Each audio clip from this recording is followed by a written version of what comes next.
This video is on development of vitreous. First, I'm going to talk about the Bergmeister papilla. In the last video, I mentioned about Bergmeister papilla, but I didn't explain what it is. So first, I'll explain Bergmeister papilla. Then I'll talk about the development of the vitreous, and I'm going to read Wolff's anatomy for that. It's Wolff's anatomy textbook, 8th edition, chapter 17, development of the human eye, and page number 657.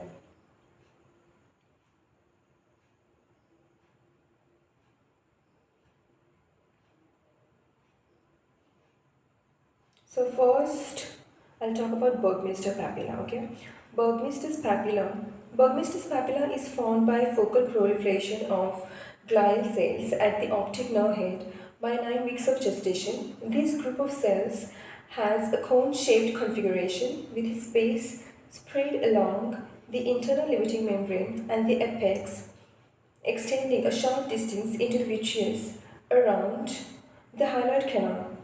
The stimulus for the glial cell proliferation is thought to be traction on the vitreous face of the optic disc by the attached vitreous fibrils after growth of the primary vitreous has ceased. Subsequent focal necrosis and tissue remodeling are responsible for the physiological excavation of optic curve and also usually involve Bergmeister's papilla, leading to its atrophy.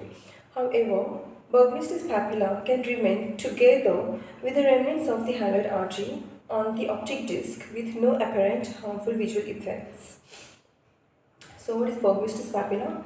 It is nothing but a focal proliferation of glial cells at the optic nerve head by 9 weeks of the gestation. Okay, and the stimulus for it is the traction on the vitreous face overlying the optic disc. Okay, and it is when the primary vitreous is getting atrophied and it causes traction on the vitreous face overlying the optic disc.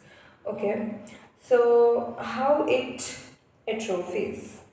And atrophy includes focal necrosis and tissue remodeling processes. And sometimes the Bergmeister papillary remnants can be there overlying the optic disc along with the hyaloid artery remnants, and usually they have no apparent harmful effects on the vision of the patient. So that was about the Bergmeister's papilla, and yes, it is a cone shaped. It has got a cone shaped configuration and its base is along the internal limiting membrane of the retina overlying the optic disc, and the apex it extends for a short distance into the vitreous. Now I'll talk about the development of the vitreous.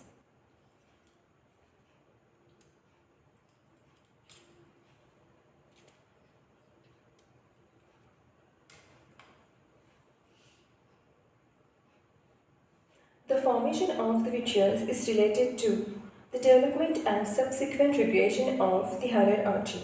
At 4 weeks of gestation, 5 to 7 mm stage, mesodermal cells invade the cavity of the developing optic curve through the patent optic fissure. These cells differentiate into the hyaloid artery and its branches, the vasa hyaloidi propria, which occupy most of the space between the lens and the neural retina. Between the 4th and 5th weeks, embryo 13 mm, the retronator space becomes filled with the primary vitreous, which consists of fibrillar material, mesenchymal cells, and vascular channels. The fibrillar content of the extracellular matrix originates from the fibrils that existed between the invaginating lens placard and inner surface of the optic curve and is therefore ectodermal in origin. It subsequently organizes as a randomly arranged network of collagen fibrils, the mesenchymal cells, which are probably derived from the hyaloid artery, as well as from the cells that originally invaded the optic curve, differentiate into fibroblasts and mononuclear phagocytes. By the end of the 5th week, 16 mm stage, a capillary network develops from the terminal portion of the hyaloid artery and joins the fibrillar capsule on the posterior surface of the lens. This constitutes the posterior vascular capsule. As the developing eye continues to grow, the vascular primary vitreous attains its maximum formation by 2 months of gestational age. Now, what is primary vitreous? Primary vitreous Actually, first, how the vitreous develops first, it is related to the development of and subsequent recreation of the hyaloid artery. Okay, so at 4 weeks of the gestation, what happens? There is optic curve. It has got an optic fissure. Optic fissure. It has not yet fused. It fuses at around 7 weeks of the gestational age. So optic curve is there. Optic fissure is there. Through that optic fissure, these mesodermal cells they invade the optic curve and they form the hyaloid artery and its branches. The hyaloid artery branches are called as vasa hyaloidic propria, and these branches they extend anteriorly, then their anterior part it extends anteriorly along the posterior surface of the lens and along with the pupillary membrane and annular vessels they form the tunica vasculosa lentis to supply the blood to the developing lens. Okay, so that was about the hyaloid artery, and the hyaloid artery development it starts at the 4th weeks of the gestational age. Then what happens at around 4 to 5 weeks of the gestational age, just after the hyaloid artery development begins, the primary vitreous it starts making its appearance, and initially it is made up of the mesenchymal cells which develop into fibroblasts and the mononuclear phagocytic cells, and then it has got the fibrils. These fibrils are derived from the ectoderm that is present between the lens placard and the inner surface of the optic curve. Okay, and these fibrils they become randomly oriented network of collagen fibrils, and then vascular channels. So the primary vitreous is vascular. The primary vitreous attains its maximum formation by 2 months of the gestational age, that is 8 weeks, around 8 weeks. The secondary vitreous starts to develop at the 13 mm stage and continues until the 70 mm stage. At first, it occupies the narrow space between the retina and the posterior outer limit of the primary vitreous. The secondary vitreous, which is avascular, consists of a more compact network of the type 2 collagen fibrils with a diameter of 10 nanometer and primitive halocytes. The precise origin of these cells is presumed to be from the phagocytic monocytes of the primary vitreous. The content of hyaluronic acid is very low during the prenatal period but increases after birth. So the secondary vitreous, it begins at around 2 months of the gestational age, at around 8 weeks of the gestational age, when the embryo length is around 13 millimeter. Okay, and it continues until the 70 millimeter stage, that is around 4th to 5th month of the gestational age, when the regression of the hyaloid artery starts. So the secondary vitreous, first it appears between the narrow space between the inner limiting membrane of the retina and outer portion, that is the posterior limit of the vitreous, posterior limit of the primary vitreous and internal limiting membrane of the retina. So secondary vitreous composition is type 2 collagen fibrils arranged more compactly, 10 nanometer in diameter, than halocytes, the origin of which is presumed to be from the monocytic phagocytic cells. The phagocytic monocytes derived from the mesenchymal cells. Mesenchymal cells originate from the neuroectoderm. Okay, and it also contains a hyaluronic acid, but hyaluronic acid content is low. So, what is there in secondary vitreous? Type 2 collagen fibers compactly arranged. Then halocytes derived from the mononuclear phagocytic cells derived from the mesenchymal cells from the neuroectoderm, and then hyaluronic acid, but the content of the hyaluronic acid in secondary vitreous is low, and after birth it increases. Then the tunica vasculosa lentis. During the 9th week of gestation, when the embryo length is around 35 mm, vascular elements derived from the annular vessels at the rim of the optic curve extends towards the equator and the anterior surface of the lens. They become organized as the capsular pupillary vessels. The entire complex of vascular channels now surrounding the lens constitutes the tunica vasculosa lentis. The tunica vasculosa lentis reaches its greatest development at about the 40 mm stage during the 3rd and 4th months. This system atrophies during 3rd and 4th months. The system atrophies starting with capsular pupillary portion at about 10 weeks. and the embryo length is 45 millimeter.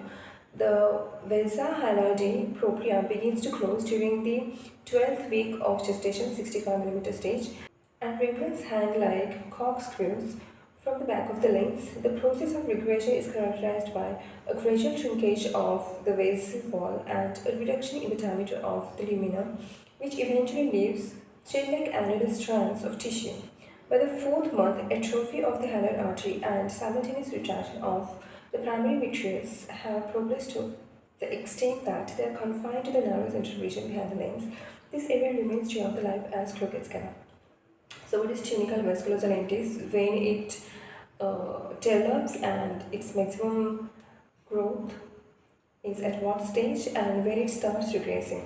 So tunical vasculosa lentis in adults lens is avascular, in adults cornea is avascular, in adults the vitreous is avascular, primary vitreous is vascular, the developing lens is vascular, and the vessels around the lens, the network of the vessels around the lens is called as tunica vasculosa lentis. It is derived from the pupillary membrane, then annular vessels at the optic curve rim, originating from the optic curve rim, and then the vesa halide propria, which are the branches or the capillary network from the halar artery that extends anteriorly and surrounds the posterior capsule of the lens.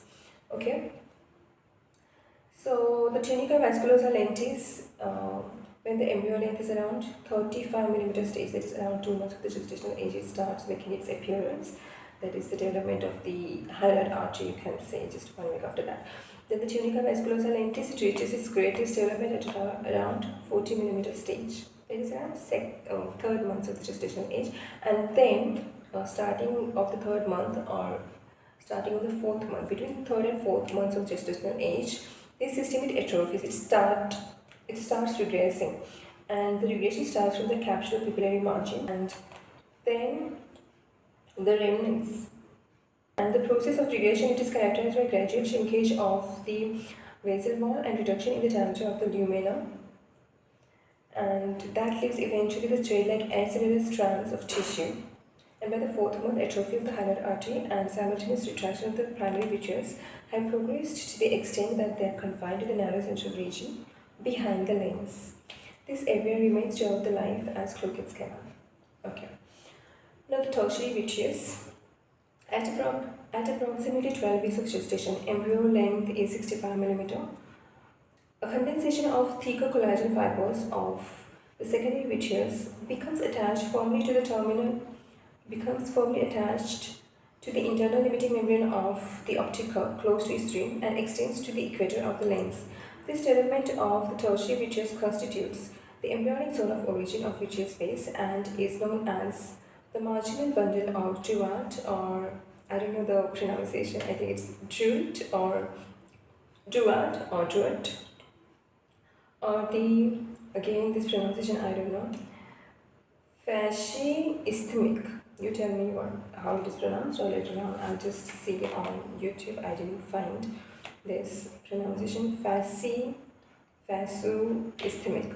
The zonular apparatus of the lens will ultimately develop anterior to these collagen fibers. So the tertiary vitreous develops from the secondary vitreous, and the origin where the secondary vitreous originates between the posterior limit of the vitreous and the retina, potential space between them. There the secondary vitreous originates and it extends and replaces the primary vitreous, but then this tertiary vitreous, from where it originates, its point of origin is from the optic curve rim to the equator of the lens, and this region is called as embryonic zone of origin or vitreous base, or the fasciisthmic. Okay. And the zonular apparatus of the lens, it develops anterior to these collagen fibers, and tertiary vitreous involves the compaction or condensation of the collagen fibers of the secondary vitreous. Okay. Now, final organization of vitreous. The pupillary membrane and the posterior vascular capsule on the anterior and posterior surfaces of the lens respectively finally regress during the 5th month, 160 mm, Blood flow in the hilar artery ceases at 7th month of gestational age, and the vessel is almost completely atrophied by birth. However, remnants may persist at the posterior lens capsule near the patellar fossa as mittent of start, and at the optic disc, the remaining attachment is recognized as the area of Martigiani. Finally, the halocytes phagocytose, debris, and then come to occupy a position in the cortex of the vitreous, where they begin to synthesize hyaluronic acid. So, final organization of vitreous, it includes what? There is regression and atrophy of the pupillary membrane, tunica vasculosa lentis, posterior vascular capsule of the lens. Okay, the pupillary membrane is on the anterior surface of the lens, then vascular complex from the hilar artery on the posterior surface of the lens, and then annular vessels around the equator forming the tunica vasculosa lentis. They regress, and their regression starts about 3rd to 4th month of the gestational age, and then blood flow in the hilar artery ceases at 7th month of the gestational age, and before birth they completely disappear. And sometimes the remnants may persist at the posterior lens capsule near the patellar fossa as the mittent of dot, hilar artery remnant. And at the optic disc, the remaining attachment is recognized as the area of Martigiani. What is area of Martigiani? Area of Martigiani is the cone-shaped area overlying the optic disc, and it continues anteriorly as the Crookes canal. So a hilar artery remnant, so hilar artery it is replaced by the Crookes canal. Okay, later on in life.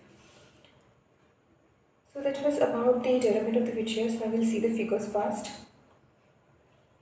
Figure 17.63. The development of the vitreous A. At 5 weeks gestation, the hilar vessels and their branches, the vasa hyaloidi propria, occupy the space between the lens vesicle and the neuroectoderm of the optic curve. A capillary network joins the capsule perilenticular fibrosa, which is composed of ectodermal fibrils associated with vasoformative mesenchyme from the periphery. Now B. By the end of the 2nd month, and the vascular primary vitreous reaches its greatest development. 2nd month, greatest development of the primary vitreous.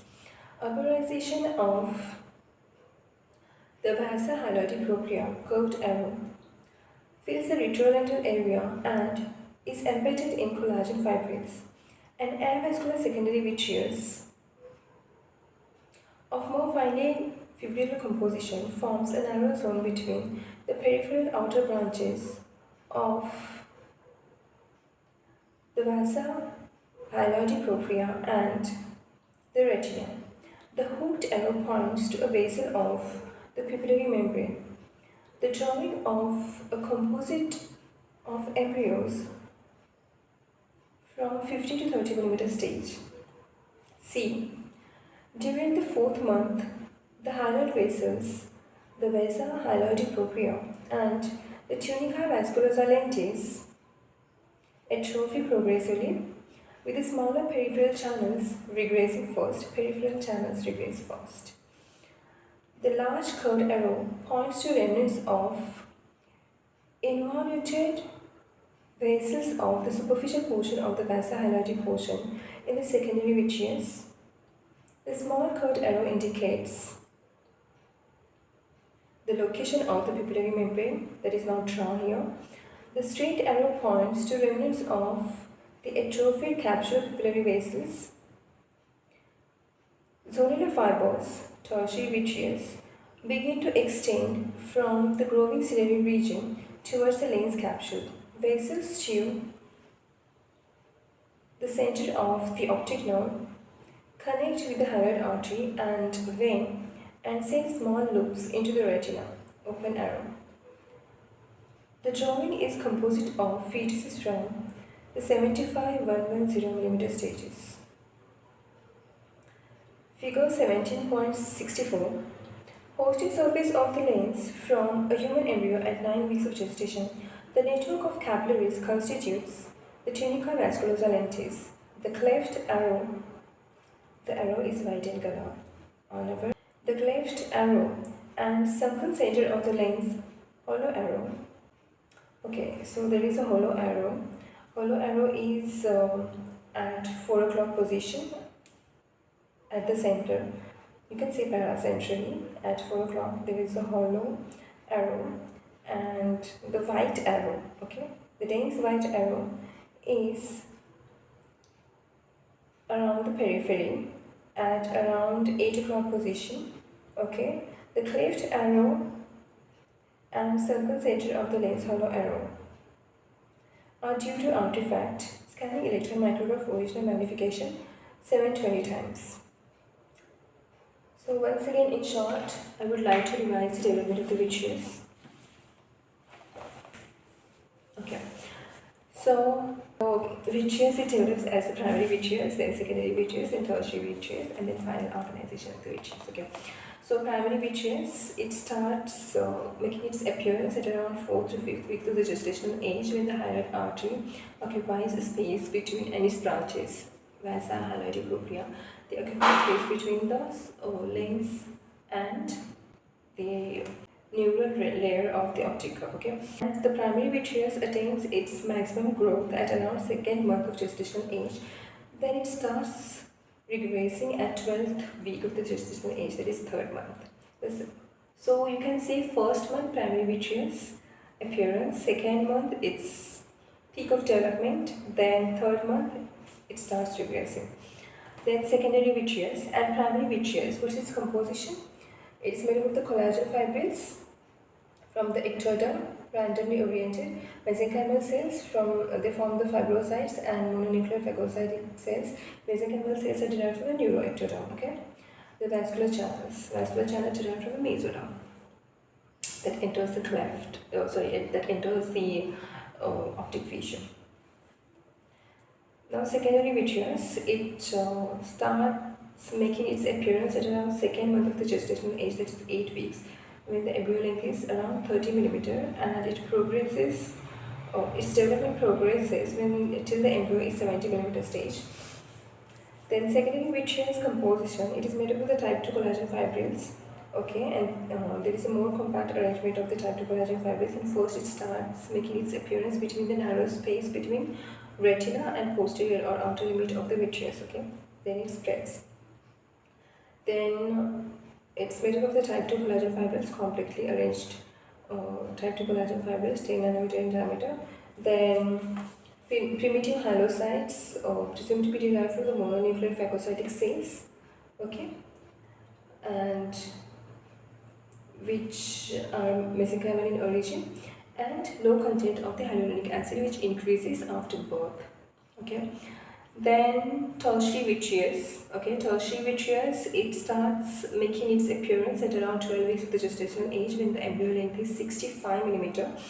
Okay, and its starting point, okay, there is more condensation of the secondary fibers, and then the vitreous fibers, they get attached to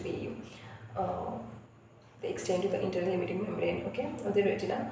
And the actually where it appears first, it appears between the in the region of the vitreous space, that is from the internal limiting membrane of the retina to the equator of the lens, anterior to which develops the zonular apparatus. Okay, zonular apparatus of the lens. And this area where the vitreous, tertiary vitreous originates, it is also known as vitreous base, is also known as zone of origin, vitreous base, marginal bundle, or jeweled. And I don't know, I'll just tell you the spelling. FAISCEAU, fascium, I don't know, isthmic, ISTHMIQUE. I'm just going to pronounce it. I'm just gonna pronounce it as fasciisthmic. So that was all about the development of the vitreous. I hope you have understood all about the development of the vitreous, also the Bergmeister papilla. I would like to add the pictures of the Bergmeister papilla. You can watch these pictures after the end of this video.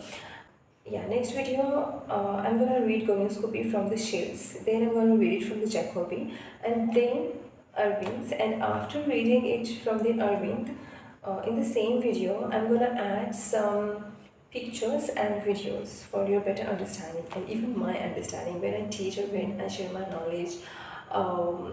It's like a good revision for me, and for that I take lots of effort because when I read for myself, I'm not that perfect. When I have to share my knowledge with lots of people or few people around or even one person in front of me, then I read it in detail because I have to articulate the things, and it helps me to improve my articulation. It helps me to um, understand the concepts in a deeper and better way, in a clearer way. And when I share my knowledge and when I share my knowledge with the people around, it deepens my own understanding. It also brings lots of joy. It improves my articulation. And yeah, if I commit any mistakes, I can get the feedback from the audience, and they can make me better rather than being sarcastic and jealous. We can help each other to improve ourselves, okay? So rather than pulling each other down, we should focus on our own growth and share our knowledge with the people around. And you should grow, and you should also let others grow. You should not be down and pull others down, okay? You should grow and let others also grow. So I like to grow, I like to improve upon myself, I like to grow in my career, in my art, science, spirituality field, in my work, in my study. Also, I like to share my skills and knowledge, and I want other people also grow and be moral and be nice primarily. Thank you so much for listening to me. So here you can see the Bergmeister Papila pictures, okay? I'm gonna add these. Um, so not every time the Bergmeister Papila gonna look very same. The basically it will be the same. So different types of the pictures where you can see more or less remnants of the Bergmeister Papila. You can see, okay? Yeah. Done. Thank you so much for listening to me patiently. Good night. Take care. Bye.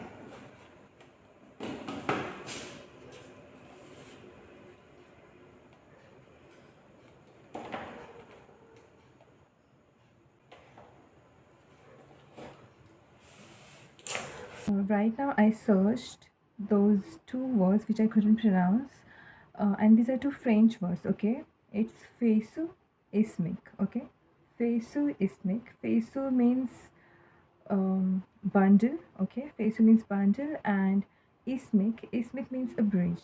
Feisu ismic. Thank you so much for listening to me.